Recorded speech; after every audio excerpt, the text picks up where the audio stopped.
On s'est intéressé à un temps, on a trois mots-clés qui structurent notre produit, notre plateforme. C'est expliciter, guider et suivre. Alors, expliciter, guider et suivre, pourquoi ces trois mots? Tout simplement parce qu'on s'est intéressé à un temps qui nous paraît fondamental, c'est le temps de travail personnel des élèves.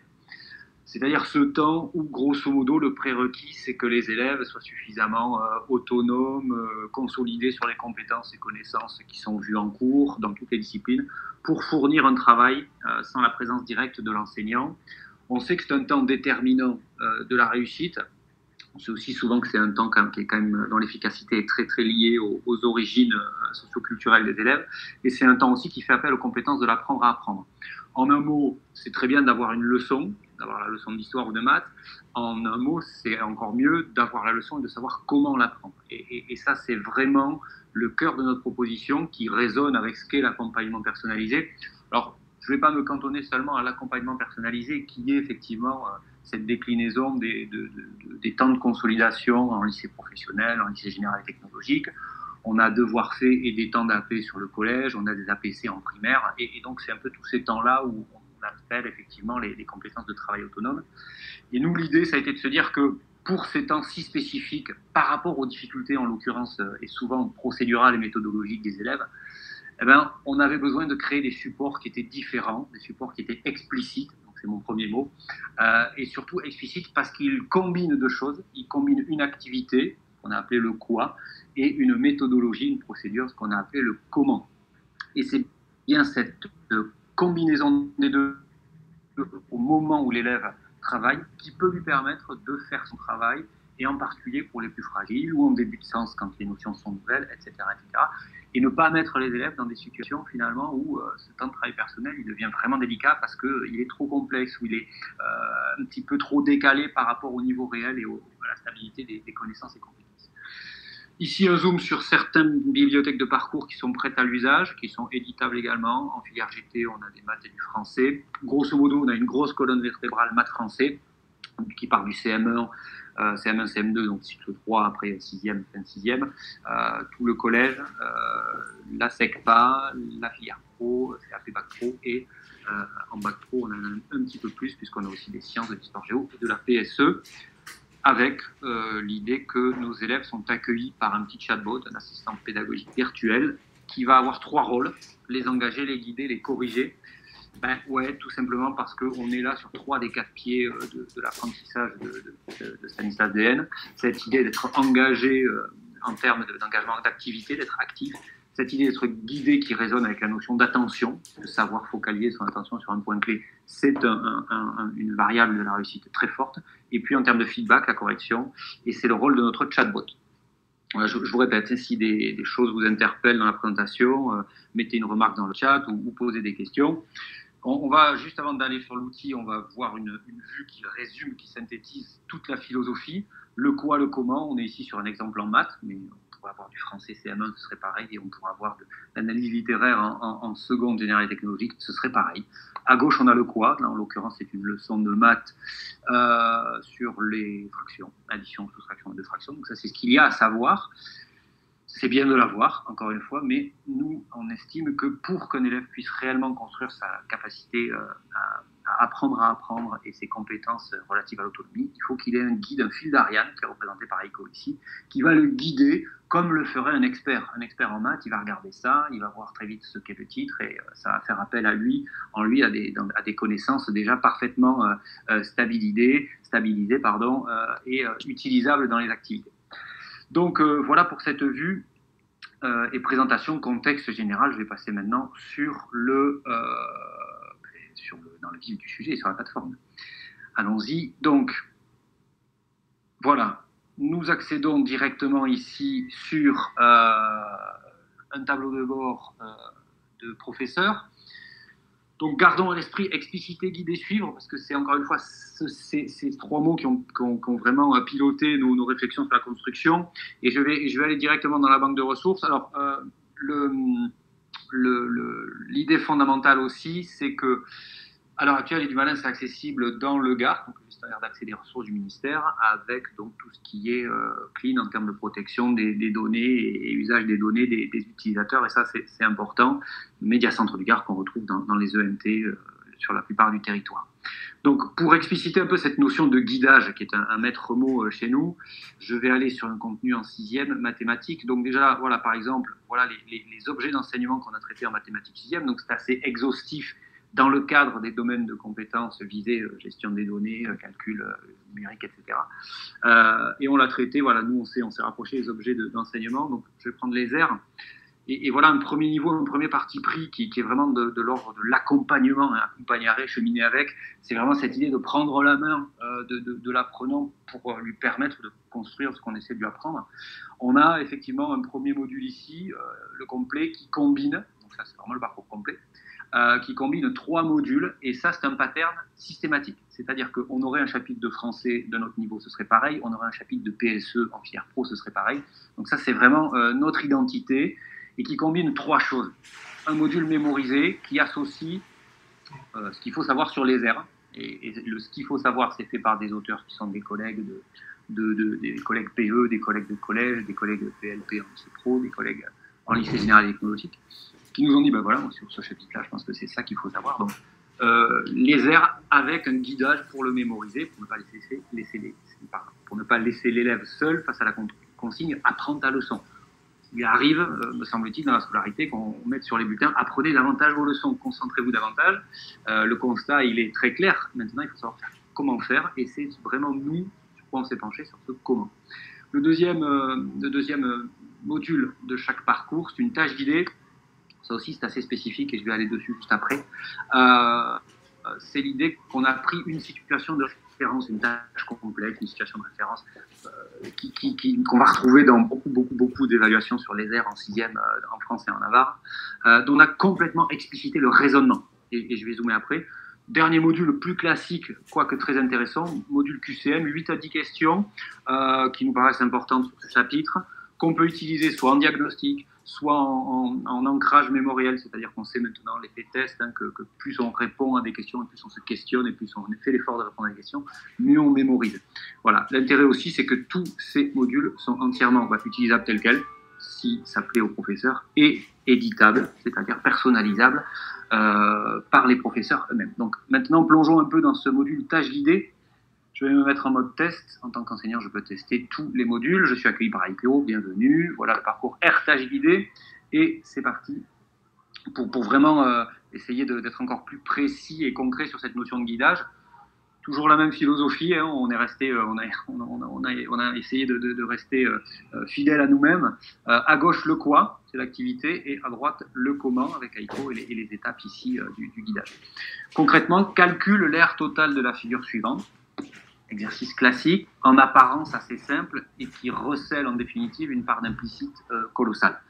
En effet, pour répondre à cette question, il faut qu'un élève, sache à peu près ce qu'est une aire, 2, qui retrouve que A, B, E, F, D, ça n'est pas un polygone régulier, 3, que c'est composé de rectangles et de triangles, 4, qu'il se souvienne, cet élève, que pour calculer l'aire d'un rectangle, il y a une formule, et 5, qui est une formule théorique aussi pour les triangles, 6 et 7 qui substituent les valeurs numériques à chacune des formules de calcul pour calculer l'aire du rectangle et des triangles, 8 et 9 qui additionnent tout ça pour conclure et répondre à la question. Je l'ai fait très rapidement, mais les 8 ou 9 étapes implicitement liées à la résolution de cette tâche, ce sont les étapes qu'AICO va dérouler à l'apprenant.